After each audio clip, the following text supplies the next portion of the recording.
السلام عليكم ورحمة الله وبركاته. هنا فيديو يمتاو بمولو شير ريبوست ديوت አድርጉት እንግዲህ ለኔ ያሰባችሁ ለኔ የተጨነቃችሁ ለኔ ያለቀሳችሁ ለኔ የጸለያችሁ ለኔ ዱዓ አድርጋችሁ በሙሉ ከልብ አመሰግናለሁ።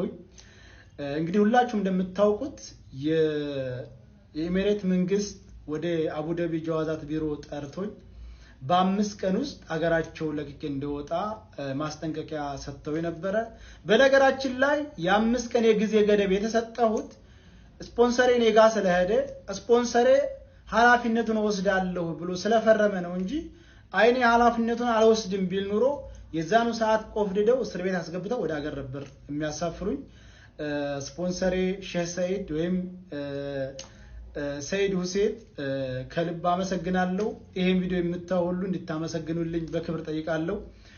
እውነት ለመናገር ሼህ ሰይድ አሁን ብቻ ሳይሆን ኢትዮጵያን ባለው ሰዓት ድጋፍ አድርገው ከዛም ደግሞ ወደ ኢማራት ሙሉ ወጪን ሸፍኖ እዝም መጥቼ ስራ እንዳመቻች ያደረገኝ እሱ ነው። ሁላችሁም እኔ እዛ እንዳለሁኝ የመጣችሁም ሆነ በኦንላይን እንደምትጠልቡት እየሄዳችሁ ልብስን እየገዛችሁ አበረታታቸው ላለሁኝ። በመቀጠል እህቴ ሙኒት እውነት ለመናገር ሙኒት እህት አለኝ በቃ እህቴ ያልሞተችም እንድል ነው ያደረገች። ከሁሉም በሆነ ታይም ስልኬ ዝግ ሆኖ ሳገኛት የልቧን ትርታ የሰውነቷን መንቀጥቀጥ ሳይ እውነትም የኔ እህት ትዝ አለችኝ እና ሙኒት አመሰግናለሁ። ይሄ ብቻ አይደለም ቢሮ አይደን ተቀምጠን ትኬት ስናፈላልግ ልጅቷ ደውላ ቢዝነስ ክላስ ነው 10,000 ድርሃም አሉ ሲሏት ቁረጮ አለቻት። የዛን ጊዜ እኔ ሰውነቴ ውርር ነው ያደረገኝ። ለምን ትውቅ የለን ኮንታት የለን እንደ አንድ ቀን እንኳን በአካል አልተገናኘን እና እንደዚህ ስታደርግ በጣም ነው ስሜታው የሆንኩት። አመሰግናለሁ። እነ ጆከርም ደግሞ ባሉበት ሆነው መሄድበትን ቦታ ሲያምቻቹልኝ ነበር በሐሳባቸው በገንዘባቸው። እነ ማሜ ባለከይዘራ ወንድሜ ካንዱ ቦታ ይዞኝ እየዞረ በሐሳቡም በገንዘቡም እነ ሚካማራው እነ መኩፋኖ ስፍር ቁጥር በስም ጠርቼ የማልዘልቃቸው እህት ወንድሞቼ ከጎኔ ቆመው ለኔ ሲያስቡ ሲጨነቁ ነበር። በጣም አድርጌ አመሰግናለሁኝ። እነ መክያና እነ ቃል ደብረ ወርቅ ደግሞ ቤት ድረስ መጥተው ከዛ አጅበው ኤርፖርት ድረስ እያጽናኑ አይዞ ብለው የእህትነት ስሜት እንዲሰማኝ አድርገው እውነት አንድ ቀን ያገኘኋቸው የመሰለኝ አንድ ቀን ሳይሆን በቃ አብሬያቸው ኖርኩ ነው የመሰለኝ በዛ ታይም ላይና ኤርፖርት ድረስ መጥተው ሲሸኙኝ የተሰማኝ ስሜት በጣም ከባድ ነው። ከዛ ደግሞ መጥቼ ሄድኩበት ሀገር አቀባበል ያደረጉልኝ ወንድሞቼ እና አባት ሀገር አማራ አበባ ጉንጉን ይዘው ተቀብለውኛል። ያ ደግሞ በጣም ከበዳለ ነው። ሁሉንም አመሰግናለሁኝ። ከዛ በኋላ ደግሞ ሌላው ሰርፕራይዝ ጋሽ ወርቁ አይተነው ሂደ በምትኖርበት ቦታ ላይ አጥናና የራስህን ቢዝነስ የምትሰራበት ገንዘብ እሰጣለሁ ብለው ቃል ገብተውልኛል።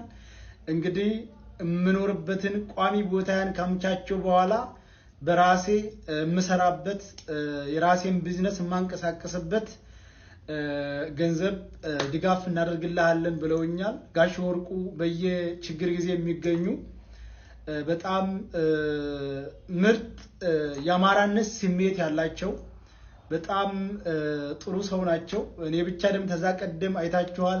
ለታኩርም ለማይታወቁ ለብዙ ወገኖቻቸው በከፍተኛ ነገር ድጋፍ የሚያደርጉ ናቸው። እኔንም አጽናንተው አብሽር ብለው በተረጋጋህበት ሀገር ላይ እንትን አድርገህ የሚበቃህን ያክል እንትን አድርገህ ቢዝነስ የምትከፍትበት ገንዘብ ከኔ አለ ብለውኛል። በጣም አድርጌ አመሰግናለሁ። በኔ ጉዳይ የተሳተፋችሁ በሙሉ ፈጣሪ ጨምሮ ጨማምሮ ከክፉ ነገር ይጠብቃችሁ። እንግዲህ አንድ ክፉ አይመጣም ከኋላው ኸይር ያዘ ቢሆን እንጂ የሚለው ቃላት የኔን ችግር ይገልጣል።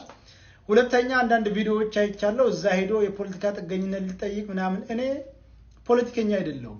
የትኛውም ሀገር ሄጄ የፖለቲከኛ ጥገኝነት አልጠይቅም። እኔ ኢትዮጵያዊ ነኝ። በኢትዮጵያዊነቴ የምኮራ አማራ ነኝ። ስለዚህ እኔ ሰርቼ የምኖር ነኝ። ስለዚህ የትኛውም ሀገር ሄጄ የፖለቲካ ጥገኝነት የምጠይቅ አይደለሁም ፓስፖርቴ ኢትዮጵያዊ ነው እኔ ኢትዮጵያዊ ነኝ እኔ ፖለቲከኛም አይደለሁ ከየትኛው ፖለቲካ አካል ጋር ግንኙነት የለኝም እንደ አንድ ኢትዮጵያዊ እንደ አንድ ሰባዊ እንደሚሰማው ልጅ ለህታችን ፍትህ ጠይቄያለሁኝ እንግዲህ ፍትህ ስጠይቅ 60,000 ሰው 50,000 ሰው ተከታትሎኛል ስሜታዊ ሆነንም አንዳንድ ቃሎችን ተጠቅመናል ከዛ ውጪ እኔ የትኛውን ማገርጄ የፖለቲካ ጥገኝነት የምጠይቅ አይደለሁም ከፈለኩ ነገ ኢትዮጵያ ሄዳለሁ ምንም አይነት ወንጀለኛ አይደለሁም ምንም አይነት ከመንግስት ጋር ንክኪነት ያለው ነገር አላራመድኩም ስለዚህ አንዳንድ ሰዎች ሲቀደዱ ስላየው ነው እዛ ሄዶ የፖለቲካ ጥገኝነት አልጠይቅም እኔ ኢትዮጵያዊ ነኝ ፓስፖርቴም ኢትዮጵያዊ ነው ስለዚህ ከፈለኩኝ ነገር ኢትዮጵያ ገባለሁ ከፈለኩ ምክንያቱም ምንም አይነት ነው ወንጀለኛ አይደለሁም ወይንም ደግሞ ፖለቲከኛም አይደለሁም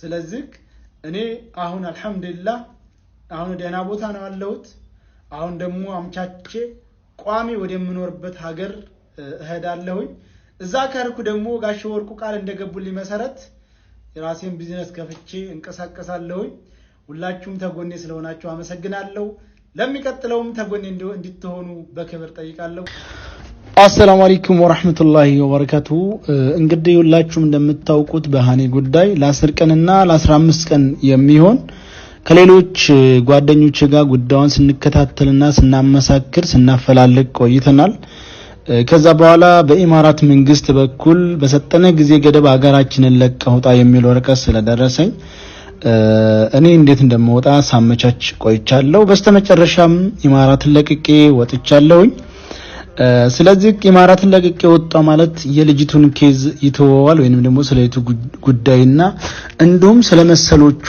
ዝምላል ብላችሁ ከሆነ ተሳሳችኋል አሁንም እንደና ሀይባ ያሉና ሌሎችም ወንድሞችና እህቶች የዚች ጉዳይ በጥብቅ እንዲከታተሉት እኛም ተጎናቸው እንዳለንና አስፈላጊውን ሁሉ እንደምንተባበራቸው ቃል ገባለሁ አሁንም ሃኒም በህይወት እንድናገኛት ተስፋለን መልካም ሁኑ ሰላም ነኝ እኔ ሰላም ድና ተከበራችሁ ተከታታዮቻችን እንግዲህ ትላንትና ወንድማችን ሮቤል አባት ሀገር አማራ በጣም ደማቅ አቀባበል አድርጎልናል ላረክላ አቀባበል በጣም አርግ ያመሰግናለሁ ዛሬ ደግሞ ወደ ወንድማችን አቤ ጋራ ሄደናል እንግዲህ ታቁት ይሆናል አቤን ወንድማችን ሮቤል ይሄ ቪዲዮ ከደረሰክ እናመሰግናለን ሮቤል ተንከባክበ በፍቅር ነው እንግዲህ ወንድማችንን ወደኛ ይላከው እኛ ደግሞ እንግዲህ ተንከባክበን ተጓዥ ነቃሽ መንገደኛ ነው ወንድማችን የት እንደሚያርፍ አናቅም የተሻለ ቦታ እንደሚደርስ ግን ከእግዚአብሔር ጋር እምነት አለን እግዚአብሔር የተሻለውን ቦታ ይስጠው እንደማለም ፈጣሪ እንኳን ደህና መጣልን እንኳን ደህና ቆያችሁ መልካም ጊዜ እናመሰግናለን